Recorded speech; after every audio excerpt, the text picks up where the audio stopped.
Assalamualaikum warahmatullahi wabarakatuh. Baiklah, kita lanjutkan pembahasan kita mengenai bab sistem pertidaksamaan dua variabel. Pada video sebelumnya kita telah mempelajari menentukan daerah penyelesaian dari pertidaksamaan dua variabel. Nah, sekarang kita akan menentukan daerah penyelesaian dari sistem pertidaksamaan dua variabel. Nah, ada tambahan sistem. Bedanya apa? Pada materi sebelumnya kita menentukan daerah penyelesaian dari masing-masing pertidaksamaan pada masing-masing bidang kartesius. Nah, pada sistem, dia setiap pertidaksamaan, dia terdapat dua atau lebih pertidaksamaan. Nah, dua atau lebih pertidaksamaan ini kita gambarkan semuanya pada satu bidang kartesius. Kemudian, daerah penyelesaian pada sistem pertidaksamaan dua variabel adalah hasil irisan dari setiap daerah penyelesaian yang menyusun sistem pertidaksamaan dua variabel tersebut. Nah, maksudnya kita masuk ke contoh. Contoh, tentukan daerah penyelesaian dari sistem pertidaksamaan berikut. Nah, kalau sistem, otomatis dia akan terdiri lebih dari satu pertidaksamaan. Misalnya ada 2, 3, atau 4, dan seterusnya. Misalnya dia ada, di sini ada diberikan 4 pertidaksamaan. Dan 4 pertidaksamaan ini adalah contoh dari materi pertidaksamaan pada sebelumnya. Nah, sekarang bedanya, kita gambarkan keempat-empatnya ini dalam satu bidang kartesius. Sehingga langkahnya juga sama. Misalnya kita tentukan titik-titiknya dari setiap pertidaksamaan ini terlebih dahulu.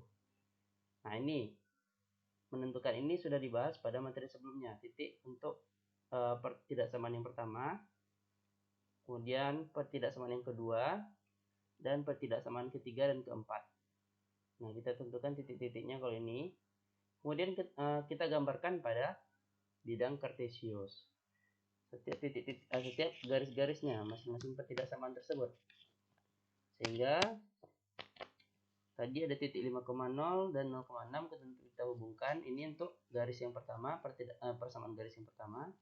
Kemudian persamaan garis kedua 12,0 dan 0,8. Ini pembahasan menentukan titik ini dan menggambarkan garisnya sudah ada pada pembahasan pertidaksamaan dua variabel ya. Jadi silakan ditonton video sebelumnya. Kemudian kita gambarkan garisnya. Ini persamaan garis yang kedua. Kemudian persamaan garis yang ketiga, yang ini, untuk Y sama dengan 1.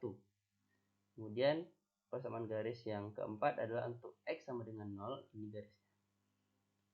Nah, sudah digambarkan keempat-empat garisnya, maka kita lakukan titik uji dari setiap masing-masing garis. Misalnya garis yang pertama 0,6 dan 5,0 ini garisnya. Untuk persamaan garis yang pertama ini, kita lakukan titik uji seperti yang kemarin. Maka dia menjadi titik ujinya. Nah, ini titik uji dengan 0,0. Dia tidak memenuhi. Kemudian yang garis yang kedua, titik uji yang kemarin seperti kemarin misalnya kita uji juga dengan 11,0 sama seperti kemarin cara menentukan titik ujinya. Dan ini titik ujinya tidak harus 0,0 saja ya, tidak harus 14,0. Berapapun titik ujinya. Nah, tinggal kita menentukan apakah dia memenuhi atau tidak memenuhi. Kemudian persamaan garis yang ketiga dan persamaan garis yang keempat kita lakukan juga titik uji. Nah, dari hasil ini, materi ini menentukan titik uji dan daerah penyelesaian sudah ada di video sebelumnya. Maka kita gambarkan masing-masing daerah penyelesaiannya. Sehingga dapat kita gambarkan.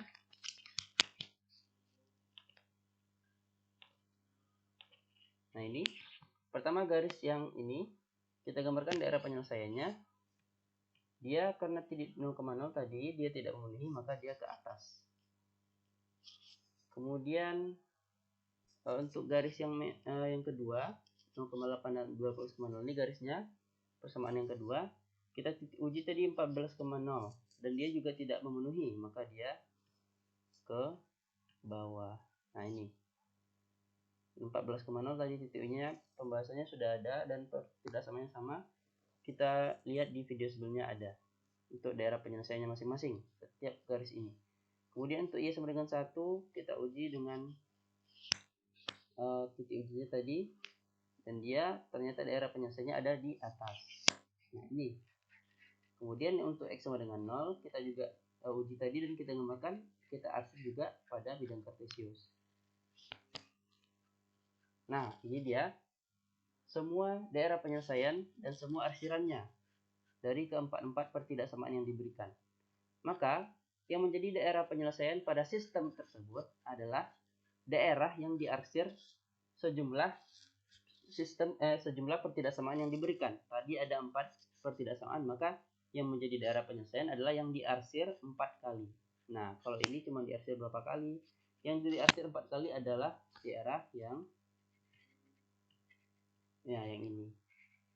Ini yang diarsir 4 kali. Sisanya cuma diarsir 1 kali, diarsir 2 kali, diarsir 3 kali. Nah, ini yang diarsir 4 kali. Dia dibatasi oleh keempat-empat garisnya tercetak. Nah, itu menentukan daerah penyelesaian dari sistem pertidaksamaan dua variabel. Bedanya cuman kita menggambarkan semua pertidaksamaan yang diberikan pada satu bidang kartesius, kemudian kita menentukan irisan dari setiap daerah penyelesaian masing-masing pertidaksamaan yang diberikan. Baik, demikian pembahasan mengenai sistem pertidaksamaan dua variabel, menentukan daerah penyelesaiannya. Kita ketemu lagi di video selanjutnya. Terima kasih.